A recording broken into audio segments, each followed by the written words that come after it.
ہم یہ ڈرے ڈرے سہم سہمے پریشان پریشان فیصلہ کرنے کی طاقت نہیں، مجھے چلنا چاہیے کہ نہیں، اٹھنا چاہیے کہ نہیں، کرنا چاہیے، اٹھ باندھ کمر کیوں ڈرتا ہے؟ پھر دیکھ خدا کیا کرتا ہے۔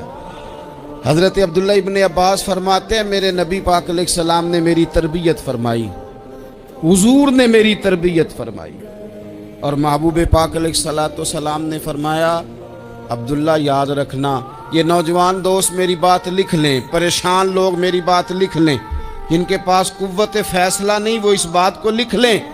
حضرت عبداللہ ابن عباس فرماتے ہیں میرے نبی پاک علیہ السلام نے مجھ سے فرمایا تھا عبداللہ سن، اگر ساری دنیا مل کے تیرا کوئی نفع کرنا چاہے کر نہیں سکتی جب تک میرے رب کی رضا نہ ہو، اور فرمایا ساری دنیا مل کے تیرا کچھ بگاڑنا چاہے تو عبداللہ بگاڑ نہیں سکتی جب تک رب کریم کی حکمت کا تقاضا نہ ہو۔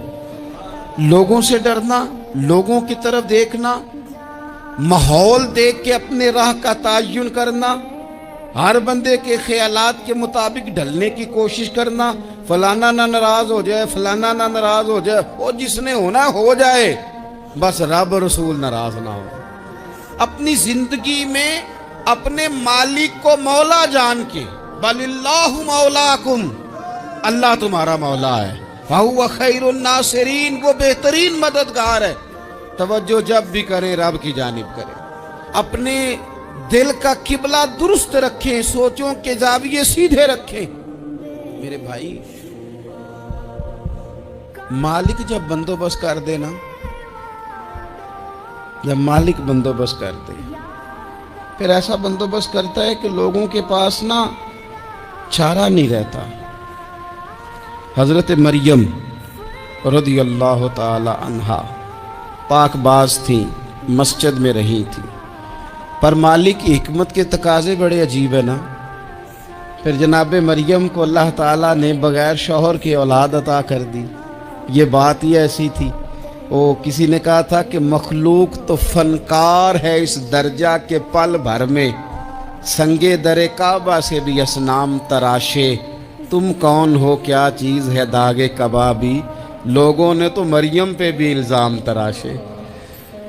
تو لوگوں نے کہا کدھر سے لے آئی بچہ، تیرا باپ تو ایسا نہیں تھا، کہاں سے لے آئی؟ اللہ کرے میں آپ کو سمجھا سکوں، ذرا اپنے آپ کو وہاں کھڑا کریں کہ ایک پاک باز عورت، پاک باپ کی بیٹی، طیب ماں کی بیٹی، اور اللہ کے گھر میں پرورش پانے والی خاتون، ایک وہ وقت اور ایک یہ وقت کہ اس عورت کو کٹہرے میں کھڑا کر کے پوچھا جا رہا ہے کہ معاذ اللہ تیری گود میں بچہ جائز نہیں ہے، کہاں سے لائی ہے؟ اب خود سے صفائیاں بندہ کتنی کو دے، کتنی کو وضاحتیں کرے۔ اور میں نے تو اپنی زندگی میں دیکھا ہے زیادہ وضاحت دینے والے کو بھی لوگ جھوٹا سمجھنے لگ جاتے ہیں، زیادہ وضاحت دینے پر بھی لوگ کمزوری کا اظہار سمجھتے ہیں کہ کمزور پڑ گیا۔ آپ صلح کی کوشش کرتے ہیں، سامنے والا بزدل سمجھ لیتا ہے، زیادہ وضاحتیں بھی کمزور کر دیتی ہیں۔ اب حضرت مریم کو کٹہرے میں کھڑا کر کے کہا بچہ کس کا ہے؟ تو پھر خدا بندوبست جب کرے، اللہ جب مددگار ہو، تو پھر حضرت مریم کی گواہی درختوں سے نہیں دلوائی، اس نے پتوں سے نہیں دلوائی، پھر فرشتے نہیں بھیجے۔ حضرت مریم کہنے لگی مجھ سے نہ پوچھو، وہ جو پنگوڑے میں ہے اسی سے پوچھ لو، ان سے پوچھو نا، وہ کون ہے پوچھ لو، ان سے کر لو سوال۔ انہوں نے کہا پنگوڑے میں چند دنوں کا بچہ یہ جواب دے گا؟ مددگار تھا رب،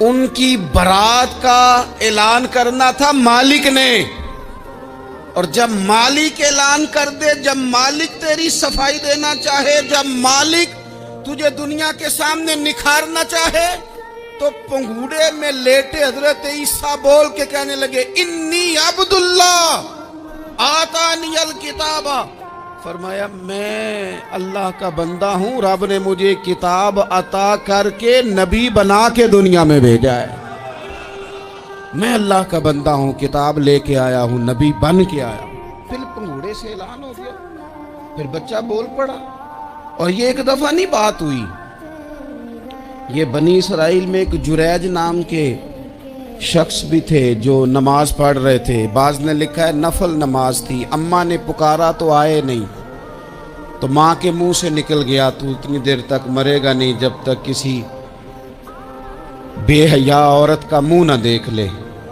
تو وہ عبادت گزار تھے, لیکن لوگوں نے ان کی عبادت, ریاضت, پرہیزگاری کو نہیں دیکھا.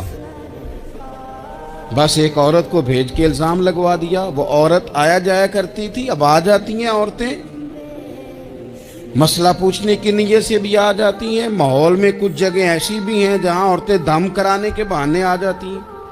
وہ خاتون آتی جاتی تھی اس خانقاہ پہ, آستانے پہ, یہ بخاری میں موجود ہے. پھر اس نے کہا میری گود میں جو بچہ ہے یہ انہی کا ہے. مجھے بتائیں کیسے بندہ وضاحت دے.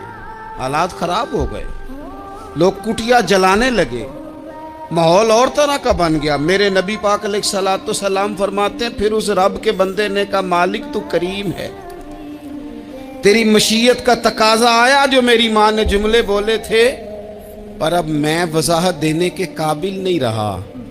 اب تو ہی کرم کرے گا تو دروازہ کھلے گا. تو وہ چند دنوں کا بچہ پنگوڑے میں بول کے کہنے لگا میں اس درویش کا نہیں, میں تو فلانے چرواہے کا بچہ ہوں, وہ جو بکریاں چراتا ہے. رب کی مدد کو پکاریں, اپنے ساتھ اپنے مالک کی مدد کو شامل کریں, تھوڑے رزق پر بھی گزارا اچھا ہونے لگ جائے گا. سارے لوگ آپ کو گرانے کی تدبیریں کر رہے ہوں گے اور مالک آپ کو عزتیں عطا فرما دے گا. اس کی بارگاہ سے حکمت کا تقاضا اور ہو جائے گا.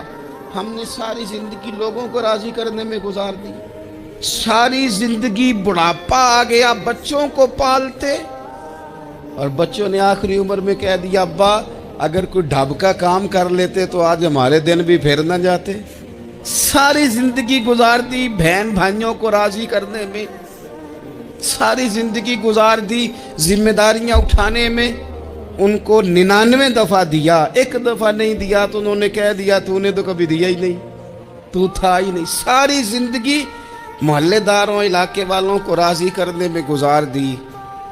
اور میں نے ایسے لوگ بھی دیکھے دین کے لیے وقت گزارا, لیکن جب بڑھاپے میں دانت کام نہ کرتے تھے تو وقت کے مفتیوں کو بھی مسجدوں کی کمیٹیوں نے کہہ دیا اب آپ کی سمجھ نہیں آتی, ہم نے خطیب کو یور رکھنا ہے.